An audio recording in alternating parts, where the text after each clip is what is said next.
America ने भारत के ऊपर 25% इजाफी टैरिफ आयद कर दिया, जिससे मजमूई तौर पर टैरिफ का जो बोझ है, जो भारत से प्रोडक्ट्स एक्सपोर्ट होकर अमेरिका जाएंगी, वो अब 50% हो जाएगा। 50% जब हो तो वो कंपैरेटिव नहीं रहता। अगर मैं एक छोटी सी मिसाल दूं, हम टेक्सटाइल काफ़ी 4-5 अरब डॉलर की अमेरिका में एक्सपोर्ट करते हैं, हमारे ऊपर है 19% की शरह से टैरिफ। बांग्लादेश के ऊपर है 20%, इसी तरीके से थाईलैंड पे भी प्रोबेबली 20 है। और अमेरिका यही टैरिफ अगर भारत के ऊपर 50% कर दिया जाए तो उसकी प्रोडक्ट्स जो हैं एकदम से 30% या 31% इजाफी ड्यूटी की वजह से वो मार्केट कंपेटिटिवनेस उसकी ख़त्म हो जाती है। ये एक लम्हा फ़िक्रिया है भारत के लिए, क्योंकि उसका 130 अरब डॉलर का बायलैटरल ट्रेड वॉल्यूम है अमेरिका के साथ। भारत की फेवर में 50 अरब वो सालाना कमाता है अमेरिका से। लेकिन इस वक्त सूरत हाल ये है कि जंग बड़ी है। जंग सिर्फ ये नहीं है कि 50 अरब डॉलर का ट्रेड इम्बैलेंस है, उसको कैसे ठीक करना है। जब से कोरोना शुरू हुआ तो इंडिया ने रूसी तेल अर्जा नरखों पे ख़रीदना शुरू किया, रायती कीमत के ऊपर। मार्केट के अंदर जो भी कीमत होती थी, रूस उससे कम कीमत के ऊपर चीन को भी देता था और इंडिया को भी देता था। इंडिया ने ये काम फर्दर ये शुरू किया कि वहाँ रिफ़ाइनिंग कैपेसिटी बहुत बड़ी है इंडिया के अंदर। पाकिस्तान में तो रिफ़ाइनिंग कैपेसिटी बड़ी पुअर है, लेकिन इंडिया के पास बड़ी ऑयल रिफाइनरीज मौजूद है। रूसी तेल ख़रीदा सस्ता, उसको रिफ़ाइन किया। यूरोप ने बराह रास्त एनर्जी परचेज़ के ऊपर रूस के साथ बैन लगा दिया था यूक्रेन की जंग के बाद। तो वही जो तेल था वो इंडिया के रास्ते दोबारा जाता था और यूरोपियन मंडियों तक पहुंच जाता था। और वो जो डिफरेंशियल था, वो प्रीमियम जो था, वो 4-5 साल से भारत कमा रहा था। ये भी लड़ाई का छोटा हिस्सा है। बड़ा हिस्सा आ जाता है ब्रिक्स के ऊपर, ब्राज़ील, रशिया, इंडिया, चाइना। ये जो 4 ममालिक ने एक ट्रेडिंग ब्लॉक बनाया हुआ है, ब्रिक्स का जो मॉडल है, उसमें ये मुकामी करेंसीज में ट्रेड की राह हमवार कर रहे हैं और मुस्तकबिल में ये डॉलर को रिप्लेस करेंगे इंटरनेशनल मार्केट के अंदर ऑयल परचेजेस के लिए भी, जो इनकी बाहमी तिजारत है उसके लिए भी। तो सिर्फ इंडिया और चाइना की आबादी का ही सिर्फ हिसाब ले लें तो 1.5 रफली थोड़ा बहुत ऊपर नीचे कर लें तो 3 अरब आबादी जो है, 3 अरब दुनिया के जो दो लोग हैं वो चीन में और इंडिया में बसते हैं। तो इन दोनों की ट्रेड प्लस ब्राज़ील और रशिया बड़ी इकॉनमीज़ हैं, इनकी ट्रेड अगर ये डॉलर को छोड़ के मुकामी करेंसीज़ में तजारत करना शुरू कर देती है तो बहुत बड़ा ख़तरा अमेरिकी इकॉनमी को यहीं से शुरू हो जाता है, क्योंकि अमेरिका का पूरा इन्हिसार डॉलर के इर्द गिर्द घूमता है। पूरी दुनिया की ऑयल ट्रेड डॉलर में है। पूरी दुनिया में जो एक सेंट्रल करेंसी है वो गोल्ड रिजर्व्स के तौर पर सारे सेंट्रल बैंक्स रखते हैं, लेकिन वो डॉलर है। हमारा सारा जितना कर्जा है हमारा वो डॉलर डिनोमिनेटेड है। पाकिस्तान की इकॉनमी में 25-30 सालों में अगर मैं एक बड़ी चीज़ बताऊं कि क्राइसिस की वजह क्या बनती है तो सिर्फ डॉलर की कमी है, क्योंकि हम उतना डॉलर कमा नहीं पाते। हमारे यहाँ इन्वेस्टमेंट आती नहीं है, एक्सपोर्ट्स हमारी थोड़ी हैं, 30 अरब डॉलर के करीब पहुँची हैं बड़ी मुश्किल से। इंपोर्ट्स हम कर लेते हैं, कोई 60, 70, 80 अरब डॉलर ले जाते हैं। तो ये जो 40-50 अरब डॉलर हर साल हमारे पास डॉलर की कमी होती है ना, ये हमारा हुलिया बिगाड़ देती है। उसमें से 25-30 अरब डॉलर आ जाता है रिमिटेंसेस से, कुछ 4-5 अरब डॉलर हम किसी दोस्त मुल्क से कर्जा उठाते हैं, बाकी हम पुराने कर्जे रोल ओवर कराते हैं। अमेरिका को ये क्राइसिस नहीं है, क्योंकि डॉलर उसका अपना है, वो डॉलर चाप लेता है।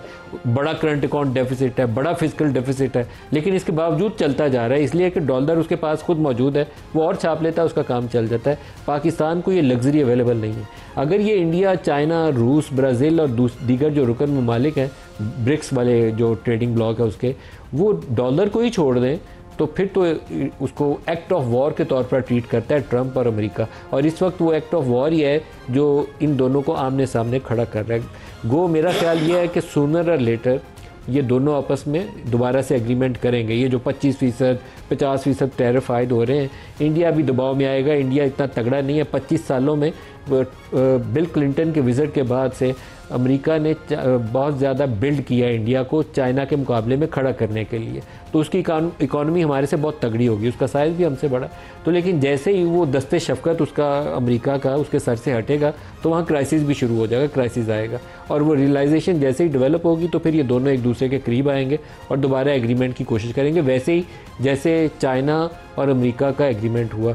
ट्रंप पहले बड़ी बड़ी बातें कर रहे थे, 100% टैरिफ, 200% टैरिफ। जब जवाबी वार किया चाइना ने और ट्रंप को एहसास हुआ कि उसकी अपनी इकॉनमी ख़तरे में है, तो फिर अब वो कहते हैं मेरे प्रेसिडेंट शी से बहुत अच्छे ताल्लुकात हैं और उन दोनों का आपस में एग्रीमेंट भी हो गया। तो ये आज की एक बड़ी खबर है जिसके ऊपर प्रोग्राम में अपने शुरा से राय भी लेंगे। और दूसरी बड़ी खबर, पाकिस्तान के जो DG ISPR हैं जनरल अहमद शरीफ, उनका एक बयान है जो इकोनॉमिस्ट में छपा है और वो बयान बड़ा इंटरेस्टिंग है, जिसके ऊपर इंडिया के अंदर आज काफ़ी तहलका मचा हुआ है।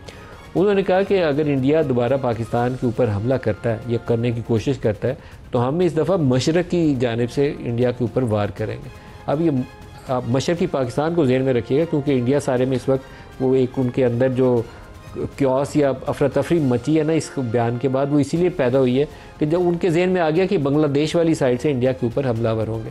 पाकिस्तान का जो मेन कॉन्सेप्ट यह है कि वहाँ जो उनके इकनॉमिक हब हैं, इकनॉमिक सेंटर्स हैं, हम उनको हिट करेंगे। और पाकिस्तान के पास मिज़ाइल पावर मौजूद है, हम यहाँ से बैठ के मिज़ाइल जैसे अल-फतह चलाते थे, पूरे इंडिया को हिट करते थे। तो अभी बहुत कुछ और भी है, शाहीन है, गौरी है, आप उनको चलाएँगे तो इंडिया के जितने बड़े बड़े मराकज़ हैं सारों को हिट कर सकते हैं।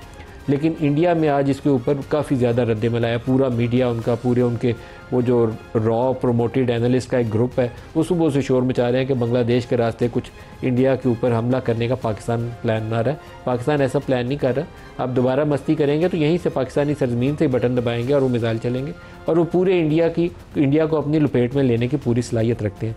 और उनका ही आगे चल के बयान ये है कि इंडिया को ये पता होना चाहिए कि हम उसको कहीं भी मार सकते हैं, उसको ये एहसास होना चाहिए। उन्होंने हमारी एयर बेसिस को इस दफ़ा और सिविलियन टारगेट को हिट किया। पाकिस्तान की जानिब से जब जवाबी वार था तो वो प्रिसाइजली मिलिट्री टारगेट्स को हिट किया गया। उन्होंने मुरीदके में जब आके एक मस्जिद पर या मुजफ्फराबाद में जाके या बहावलपुर में जाके मसाजिद और मदरसों पर अटैक किए, सिविलियन टारगेट्स हैं जिसको हिट किए। वो दहशतगर्द वहाँ कोई नहीं था। मस्जिद को अटैक करने के बाद बहावलपुर के अंदर भी वो मौलाना मसूद अज़हर की वो फैमिली, उनकी बहन की फैमिली थी जो उसके अंदर शहीद हुई है, और उसके ऊपर वो सेलिब्रेशन कर रहे हैं। कुछ खौफ खुदा भी नहीं है उनको।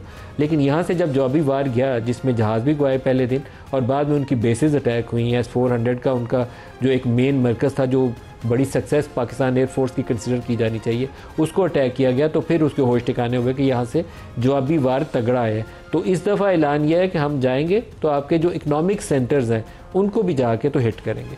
पाकिस्तान के जो DG ISPR हैं जनरल अहमद शरीफ, उनका एक बयान है जो इकोनॉमिस्ट में छपा है, और वो बयान बड़ा इंटरेस्टिंग है, जिसके ऊपर इंडिया के अंदर आज काफ़ी तहलका मचा हुआ है। उन्होंने कहा कि अगर इंडिया दोबारा पाकिस्तान के ऊपर हमला करता है या करने की कोशिश करता है तो हम इस दफ़ा मशरक़ की जानिब से इंडिया के ऊपर वार करेंगे।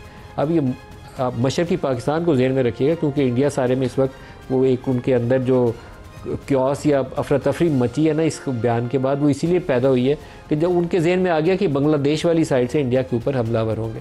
पाकिस्तान का जो मेन कॉन्सेप्ट यह है कि वहाँ जो उनके इकनॉमिक हब हैं, इकनॉमिक सेंटर्स हैं, हम उनको हिट करेंगे। और पाकिस्तान के पास मिज़ाइल पावर मौजूद है, हम यहाँ से बैठ के मिज़ाइल जैसे अल-फतह चलाते थे, पूरे इंडिया को हिट करते थे। तो अभी बहुत कुछ और भी है, शाहीन है, गौरी है, आप उनको चलाएँगे तो इंडिया के जितने बड़े बड़े मराकज़ हैं सारों को हिट कर सकते हैं। लेकिन इंडिया में आज इसके ऊपर काफ़ी ज़्यादा रद्द-ए-अमल आया। पूरा मीडिया उनका, पूरे उनके वो जो रॉ प्रोमोटेड एनालिस्ट का एक ग्रुप है, वो सुबह से शोर मचा रहे हैं कि बांग्लादेश के रास्ते कुछ इंडिया के ऊपर हमला करने का पाकिस्तान प्लान बना रहा है। पाकिस्तान ऐसा प्लान नहीं कर रहा। आप दोबारा मस्ती करेंगे तो यहीं से पाकिस्तानी सरजमीन से बटन दबाएंगे और वो मिसाइल चलेंगे, और वो पूरे इंडिया को अपनी लपेट में लेने की पूरी सलाहियत रखते हैं। और उनका ही आगे चल के बयान ये है कि इंडिया को ये पता होना चाहिए कि हम उसको कहीं भी मार सकते हैं, उसको ये एहसास होना चाहिए। उन्होंने हमारी एयर बेसिस को इस दफ़ा और सिविलियन टारगेट को हिट किया। पाकिस्तान की जानिब से जब जवाबी वार था तो वो प्रिसाइजली मिलिट्री टारगेट्स को हिट किया गया। उन्होंने मुरीदके में जब आके एक मस्जिद पर या मुजफ्फराबाद में जाके या बहावलपुर में जाके मसाजिद और मदरसों पर अटैक किए, सिविलियन टारगेट्स हैं जिसको हिट किए। वो दहशतगर्द वहाँ कोई नहीं था। मस्जिद को अटैक करने के बाद बहावलपुर के अंदर भी वो मौलाना मसूद अज़हर की वो फैमिली, उनकी बहन की फैमिली थी जो उसके अंदर शहीद हुई है, और उसके ऊपर वो सेलिब्रेशन कर रहे हैं। कुछ खौफ खुदा भी नहीं है उनको। लेकिन यहाँ से जब जवाबी वार गया, जिसमें जहाज़ भी गए पहले दिन, और बाद में उनकी बेसेस अटैक हुई हैं। S-400 का उनका जो एक मेन मरकज़ था, जो बड़ी सक्सेस पाकिस्तान एयरफोर्स की कंसिडर की जानी चाहिए, उसको अटैक किया गया। तो फिर उसके होश ठिकाने हुए कि यहाँ से जवाबी वार तगड़ा है। तो इस दफ़ा ऐलान यह है कि हम जाएंगे तो आपके जो इकनॉमिक सेंटर्स हैं उनको भी जाके तो हिट करेंगे।